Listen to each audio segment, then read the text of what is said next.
Vous avez tous entendu que pour réussir, les entreprises ont besoin de salariés engagés, enthousiastes, exactement comme ceux que vous voyez sur cette image. J'ai une question pour vous. Est-ce que vous pensez qu'en France,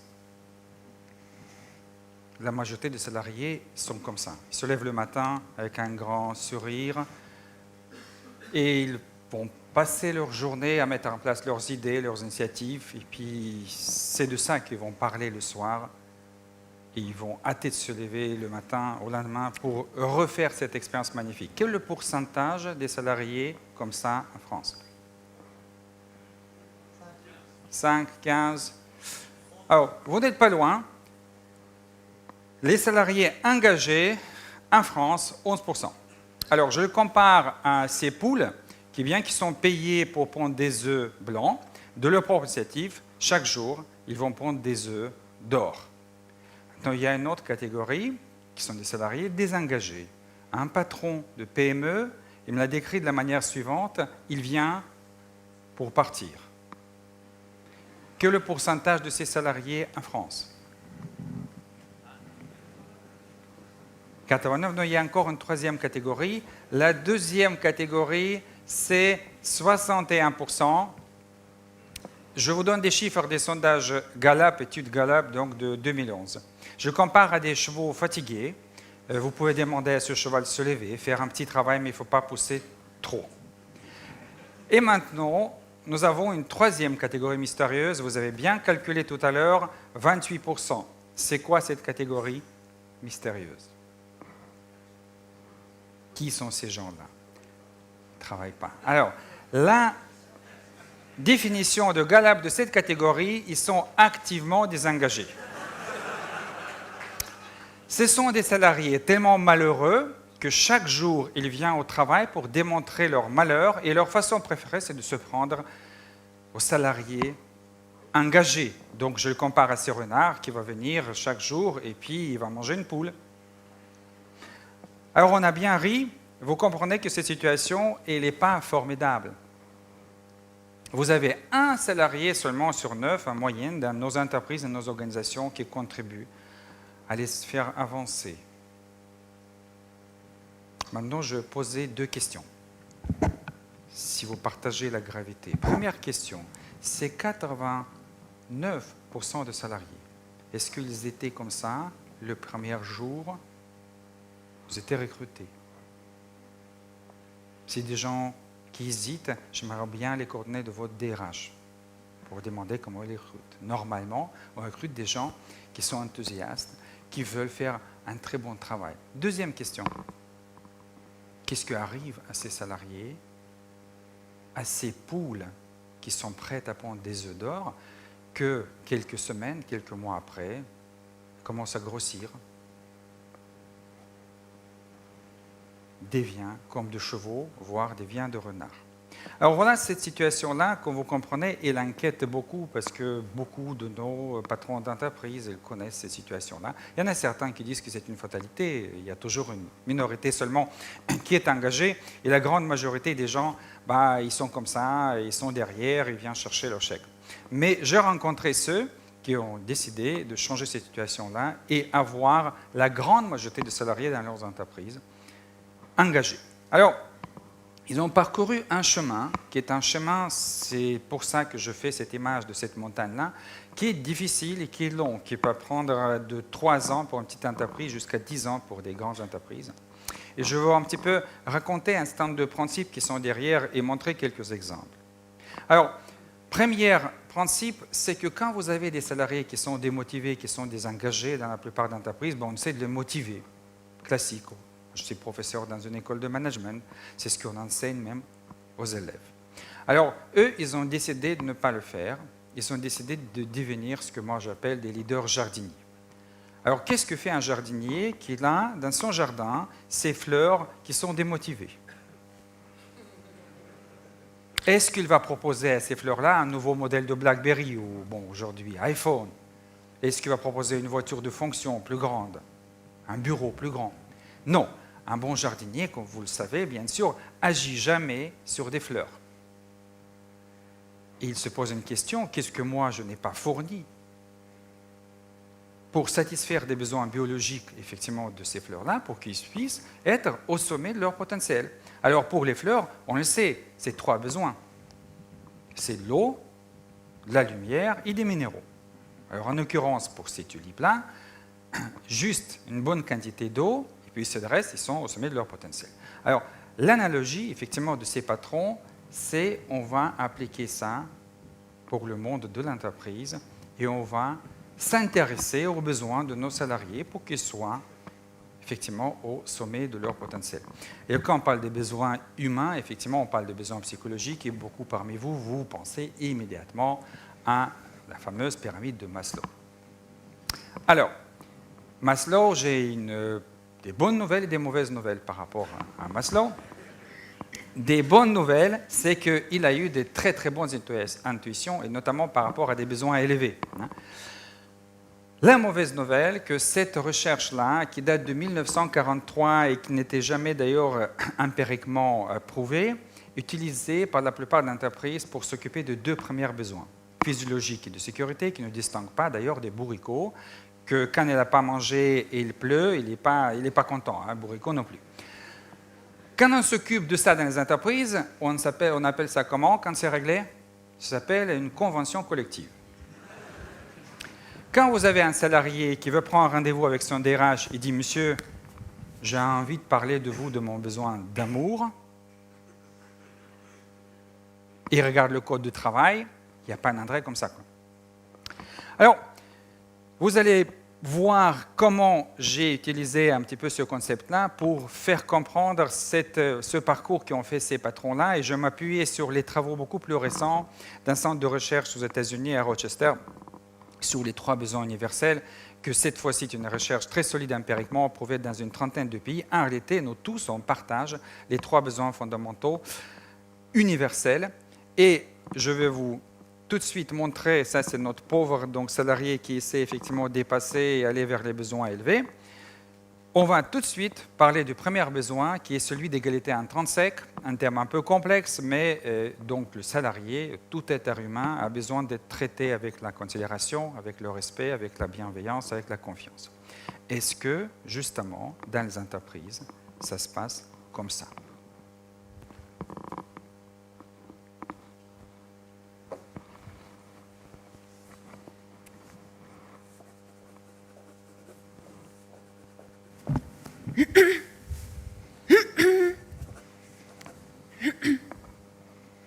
Monsieur, j'ai un problème.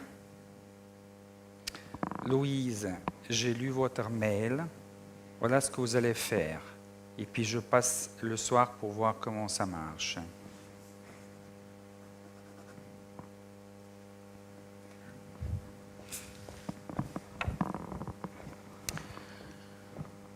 Qu'est-ce qu'a fait ce manager? Alors, au-delà du côté un peu désagréable, il a bien agi. Il a beaucoup plus d'expérience que sa collaboratrice jeune. Il a tout simplement donné la solution. Il a gagné du temps. Il fait avancer son entreprise. Mais, 2 points. Premier, en réalité, il s'est approprié de ce problème en donnant la solution. Et maintenant, si Louise va lui revenir voir, monsieur, j'ai essayé de mettre en place votre solution, elle ne marche pas, qu'est-ce que je fais maintenant? Il est entré dans une boucle qui n'est pas très, très satisfaisante pour lui. 2e point qui est beaucoup plus grave, il n'a pas demandé à Louise qu'est-ce qu'il propose. Et s'il fait ça plusieurs fois, le résultat, que Louise implicitement va déduire qu'il manque de confiance et de respect en quelque chose qui est le plus important chez l'être humain, son intelligence, sa capacité de réfléchir et proposer des solutions. Si l'entreprise souhaite créer un environnement dans lequel effectivement ce besoin est satisfait, ce manager, il aurait dû tout simplement dire « Louise, c'est vous qui êtes compétente dans ce domaine. Je suis sûr qu'il se prendrait un peu de temps, vous allez trouver la solution. » Alors, comme vous comprenez, pas toutes les entreprises le font, mais il y en a certaines, en tout cas celles que j'ai étudiées, qui ont parti vers cette direction-là. Il y en a bien sûr beaucoup d'autres choses qu'il faut faire pour que les salariés se sentent comme comme intrinsèquement égaux, tous les signes du pouvoir, etc. C'est un gros travail, mais on peut l'accomplir. Et dans ce cas, l'entreprise, effectivement, atteint cette première étape et à partir de là, peut accéder à la construction de l'environnement pour satisfaire le deuxième besoin universel humain, qui est celui du développement personnel. En réalité, chaque être humain a le sentiment qu'il y a encore un potentiel qu'il n'a pas réalisé. Et la question, est-ce que l'entreprise peut devenir effectivement ce terreau fertile dans lequel les gens ils peuvent effectivement acquérir de nouvelles connaissances, s'épanouir? Est-ce que l'entreprise moyenne, classique, il est dans cette situation?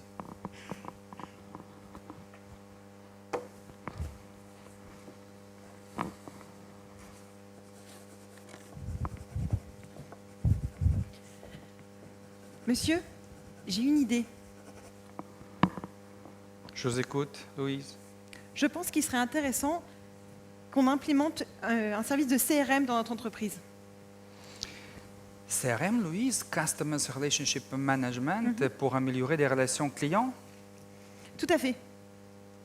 Mais qu'est-ce que ça va avec nous? Nous, on est un service de comptabilité et finance. En quoi ça nous concerne? J'ai remarqué que quand j'avais des bonnes relations avec nos clients, ça me permettait d'obtenir des délais de paiement beaucoup plus rapides. Donc, comme je le dis, c'est une idée de marketing. Et puis, vous, Louise, vous n'avez pas de compétences dans le marketing du tout. Je vais appeler notre directeur de marketing, Bernard. Je lui fais part de cette idée, puis on verra ce qu'il peut faire.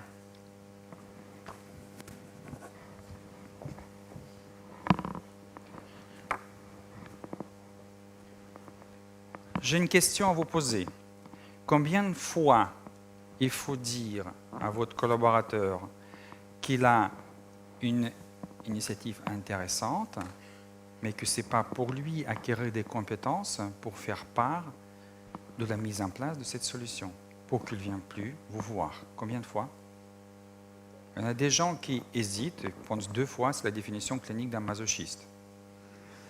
Normalement, pour être bien constitué, 1 fois suffit. Alors, est-ce que, effectivement, plutôt que faire ça, dans les entreprises que j'ai étudiées, le manager, ce qu'il aurait pu faire, c'est effectivement, Louise, effectivement, vous peut-être manquez un petit peu de compétences, mais ce n'est pas grave. On va appeler les gens de marketing s'ils pensent que c'est une idée qui est intéressante. Vous allez effectivement peut-être acquérir certaines compétences, travailler avec eux sur des formations et de ce fait-là, vous allez être au niveau pour effectivement faire partie de ce nouveau domaine qui vous intéresse en l'occurrence. Alors, ça veut dire qu'il faut faire beaucoup de choses, à vous imaginer, dans les entreprises pour que les gens puissent acquérir de nouveaux métiers, de nouvelles compétences, de nouvelles connaissances par rapport à ce qui les intéresse et réaliser leur potentiel dans l'entreprise.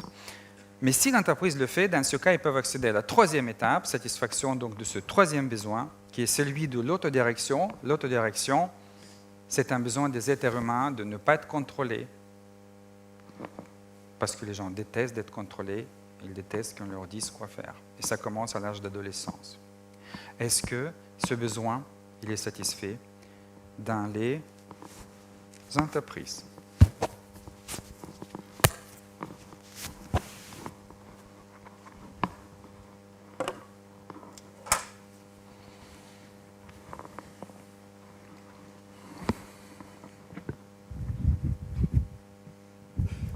Bonjour Isaac, as-tu une minute? Bien sûr, Louise. Comment va d'ailleurs ta formation de marketing? Ça se passe très bien. Et justement, au cours de cette formation, j'ai une idée pour améliorer l'image de nos clients pour notre entreprise. Je t'écoute. En fait, j'ai étudié je pense faire une stratégie de médias sociaux. Et comme j'ai tout appris sur les outils Twitter, Facebook... Je vois que le marketing se rajeunit, qui commence à être à l'heure de notre temps. Mais moi, je ne connais rien en médias sociaux. Mais ton idée, elle a beaucoup de mérite. Alors, que faire? Tiens, es-tu libre cet après-midi? Oui, tout à fait. Alors, voilà ce qu'on va faire, ce que je te propose. Je vais appeler notre directeur de marketing, Bernard. Je prends rendez-vous pour toi, pour que tu puisses toi-même aller expliquer ton idée, et s'il pense que c'est faisable. Je pense que c'est toi qui vas piloter ce projet-là, éventuellement assisté par quelqu'un de marketing. Est-ce que tu penses que ça te convient? Je te remercie, Isaac, ça me va parfaitement. Et ça me donne vraiment envie d'avoir d'autres idées. C'est exactement ça ce qu'on essaie de construire dans l'entreprise. Alors, vous avez bien sûr, peut-être vous avez pensé que ce manager n'a rien appris, qui va de nouveau faire une histoire d'un quelqu'un qui démotive sa collaboratrice. Effectivement, il aurait, comme ça arrive dans beaucoup d'entreprises, de dire, écoutez, super idée, hein, et vous avez des compétences pour mettre en place, mais désolé, ça ne colle pas avec la politique de l'entreprise. Ou, une phrase encore meilleure, on n'est pas en Amérique ici.